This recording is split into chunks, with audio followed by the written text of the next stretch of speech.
Assalamualaikum warahmatullahi wabarakatuh. Selamat pagi anak-anak. Hari ini kita akan belajar tema 1, organ gerak hewan dan manusia.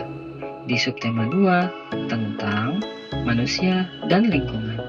Tetap belajar di rumah dan jangan lupa subscribe channel ini agar terus berkembang dan selalu membuat konten-konten kreatif dalam dunia pendidikan.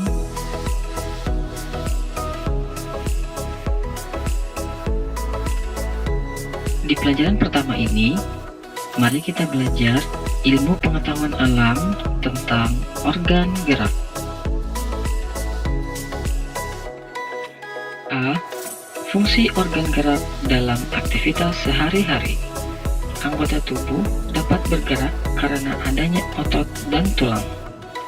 Cara menjaga agar otot dan tulang tetap kuat, yaitu dengan cara mengkonsumsi makanan dan minuman yang sehat, serta menjaga pola makan teratur. Makanan sehat yang baik untuk pertumbuhan tulang dan otot antara lain susu, daging, sayur mayur, dan telur. Fungsi tulang.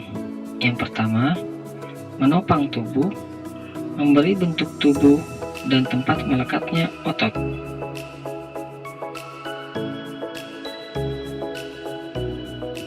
Coba kalian perhatikan bagian berikut ini.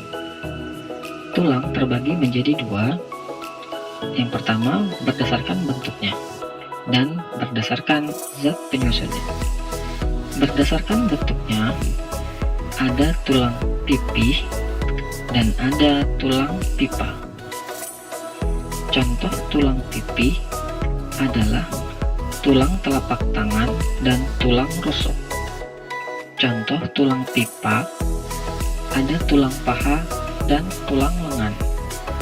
Berdasarkan zat penyusunnya, ada tulang rawan dan tulang keras. Contoh tulang rawan adalah tulang telinga, sedangkan contoh tulang keras adalah tulang tengkorak.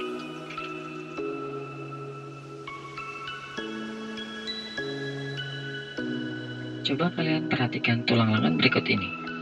Ada tulang lengan atas, tulang hasta, tulang telapak tangan, tulang jari tangan, tulang pergelangan tangan, dan tulang pengumpil. Berikut ini tulang bagian bawah. Ada tulang panggul, ada tulang paha, tulang betis, tulang tempurung, tulang kering, tulang pergelangan kaki, tulang telapak kaki, dan tulang jari kaki. Tulang satu dengan tulang lainnya dihubungkan dengan sendi. Perhatikan gambar berikut. Sendi putar terdapat di leher, dapat digerakkan memutar. Sendi engsel hanya dapat digerakkan ke satu arah. Sendi peluru terdapat di bagian paha, dapat bergerak ke semua arah. Sendi pelana terdapat di pergelangan tangan, dapat digerakkan ke dua arah, dan sendi geser hanya dapat digeser. Selanjutnya, mari kita belajar ilmu pengetahuan sosial. Penduduk Indonesia.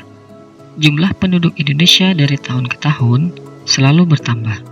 Menurut data Badan Pusat Statistik (BPS), jumlah penduduk Indonesia pada tahun 2020 sekira 268.583.016 jiwa. Pulau Jawa merupakan pulau yang memiliki kepadatan penduduk tertinggi. Sebagian besar lahan pertanian di Pulau Jawa beralih fungsi menjadi pemukiman dan industri, sehingga pemerintah melaksanakan program transmigrasi untuk mengatasi kepadatan penduduk di Pulau Jawa dengan cara membuka lapangan pekerjaan, pengembangan industri, perkebunan, pertambangan, dan perikanan pada wilayah yang masih jarang penduduk seperti di Pulau Kalimantan, Sumatera, Sulawesi, hingga Pulau Papua. Kondisi geografis Indonesia dalam peta. Peta adalah gambaran seluruh atau sebagian permukaan bumi. Peta dilukiskan di suatu bidang datar dengan skala tertentu. Terdapat dua macam peta, yaitu peta umum, peta yang menggambarkan suatu daerah secara umum. Peta khusus, yaitu peta yang menggambarkan hal-hal khusus dari suatu daerah. Berikut ini contoh peta umum, seperti peta wilayah, peta dunia, peta korografi, peta topografi, peta penggunaan lahan, dan peta daerah banjir. Sementara, contoh peta khusus seperti peta kepadatan penduduk, peta persebaran hasil bumi dan tambang, peta penggunaan lahan, peta angin muson, dan lain sebagainya.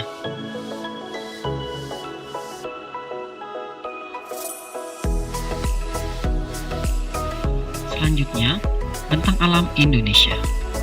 Di Pulau Sumatera, terdapat Gunung Liser dan Kerinci, sungainya Musi dan Asahan.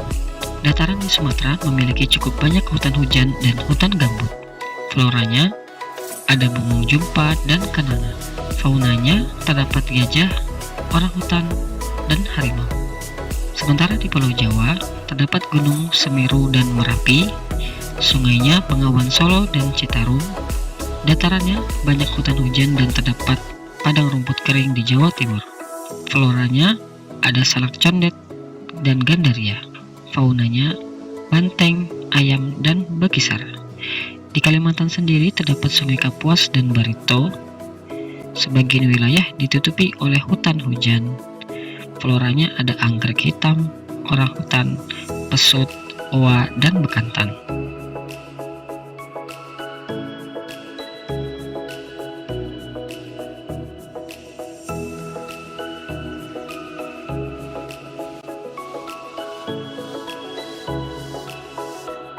Sementara di Pulau Sulawesi terdapat Gunung Lompo dan Gunung Bakang. Sungainya ada Cenrana dan Malili. Dataran di Sulawesi memiliki cukup banyak hutan hujan, padang rumput, dan hutan bakau. Floranya ada eboni dan damar. Sementara faunanya maleo, kuskus, dan anoa. Di Kepulauan Nusa Tenggara dan Bali terdapat Gunung Rinjani, Tambora, dan Batur. Sungainya Alas, Sumba, dan Bali. Banyak padang rumput yang cenderung kering. Floranya ajang dan cendana. Faunanya ada komodo dan jalak Bali. Sementara di Maluku dan Papua terdapat Gunung Puncak Jaya dan Gamkunora. Sebagian wilayah di sana ditutupi oleh hutan hujan dan hutan bakau. Untuk floranya ada bunga anggrek, sementara faunanya ada nuri raja dan cendrawasih. Cukup sekian materi kita pada hari ini. Selalu patuhi protokol kesehatan, gunakan masker ketika keluar rumah, jaga jarak, mencuci tangan, dan tetap di rumah. Dan jangan lupa subscribe channel ini agar terus berkembang dan terus memberikan konten-konten kreatif dalam dunia pendidikan. Sampai jumpa di pembelajaran selanjutnya. Terima kasih. Wassalamualaikum warahmatullahi wabarakatuh.